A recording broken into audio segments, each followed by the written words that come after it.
from Dhaka, this is Tahmina Nupur and you are watching the SS News. At first, the headlines. Election schedule to be declared in first week of December, says Election Commissioner Anwarul. Advisor Farida for inclusion of fishermen's livelihoods in environmental assessment. State should pay more attention to elderly people, says Advisor Farida. Election should be held in early February, says Amir Khasru. Trump keeps world guessing with shock nuclear test order. Now the details. Election schedule to be declared in first week of December, says Election Commissioner Anwarul. Election Commissioner Mohammad Anwarul Islam Sarker today said the schedule for the upcoming national election will be announced in the first week of December and the polls will be held in February next year.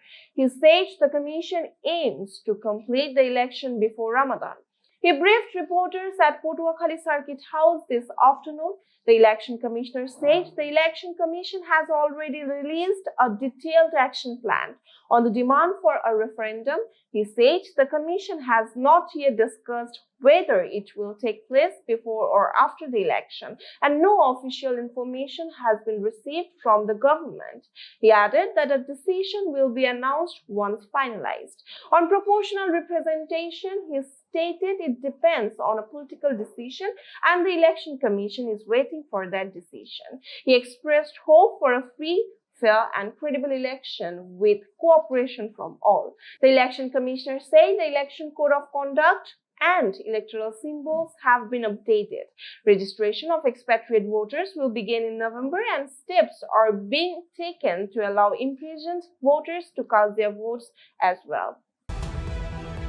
Advisor Farida for inclusion of fishermen's livelihoods in environmental assessment. Fisheries and Livestock Advisor Farida Akhtar today said environmental assessments should not only focus on ecology but also consider fishermen's livelihoods, cultural identity and recognition of their labor.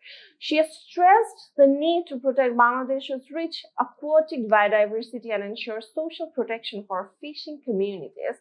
She made the remarks as the chief guest at the inauguration of the 7th Center for Sustainable Development Conference 2025 held this morning at Six Seasons Hotel.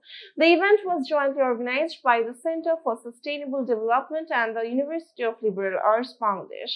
The advisor said a large share of the country's animal protein comes from fish, eggs and other animals products produced mainly by small-scale farmers, many of them women, yet their contributions remain under-recognized in policymaking.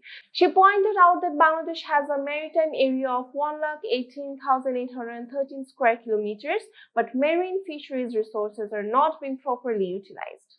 She also mentioned that blocked water flow due to lack of culverts in infrastructure projects harms fish migration and natural production. Farida Akhtar said several plans, including marine protected areas, are in place for fishery conservation, but implementation needs better coordination. She warned that pollution, particularly from plastics and industrial waste, is threatening natural and marine fish diversity and food security. State should pay more attention to elderly people, says Advisor Farooqi Azam. Liberation War Affairs Advisor B. Pratik Farooqi Azam has called for greater state attention to the welfare of elderly people across the country. He said the elderly are often neglected and society must take moral responsibility to ensure their care. He spoke as a chief guest on Friday night at a discussion marking the 8th anniversary of the Senior Citizen Society held at the Seniors Club in the city. The advisor expressed concern that many elderly individuals are being abandoned by society, the state, and even by their families. He urged all to speak up against mistreatment of elders and said unity and respect are essential for a healthy and a sustainable society. He noted that most members of the current advisory councils are also senior citizens. Reflecting on his role, he stated that it was beyond his imagination to take on such responsibility, that his team works every day to overcome challenges as daunting as the Himalayas. He added that in society, villains have turned into heroes and such situation must not be repeated. Elections should be held in early February, says Amir Khasru. BNP Standing Committee member and former Minister of Commerce Amir Khasru today said the upcoming national election should be held in early February. He alleged that a group is trying to delay the polls and called on peace-loving citizens to resist such efforts. He made the remarks while addressing the Rajshahi Divisional Business Conference at the Jilla Parishad Auditorium in Rajshahi as a chief guest. Amir Khasru said that if BNP returns to power, it will provide free primary health care, enhance capacity in every district, and create jobs and employment opportunities. He added that BNP plans major economic reforms, including balanced regional development, decentralization, and deregulation to empower government officials and citizens. He said the party aims to create 1 crore jobs within the first 18 months and link all people with economic activities. Donald Trump keeps world guessing with shock nuclear test order. United States President Donald Trump has again signaled support for testing United States nuclear weapons, but did not clarify if he meant returning to underground explosive tests. He spoke to reporters aboard Air Force One on Friday while traveling to Florida for Halloween. When asked if he was referring to the first United States underground nuclear blast since 1992, he declined to confirm and said other countries conduct tests and the United States would do the same if necessary.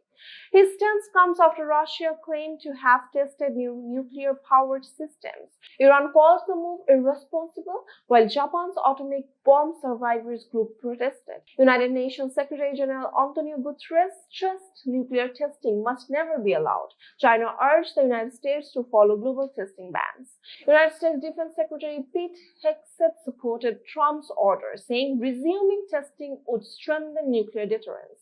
Russia rejected suggestions that its recent drills justify live tests and indicated it may respond if the United States move first. The United States has been a signatory to the Comprehensive Nuclear Test Ban Treaty since 1996 and last carried out a nuclear explosion in September 1992.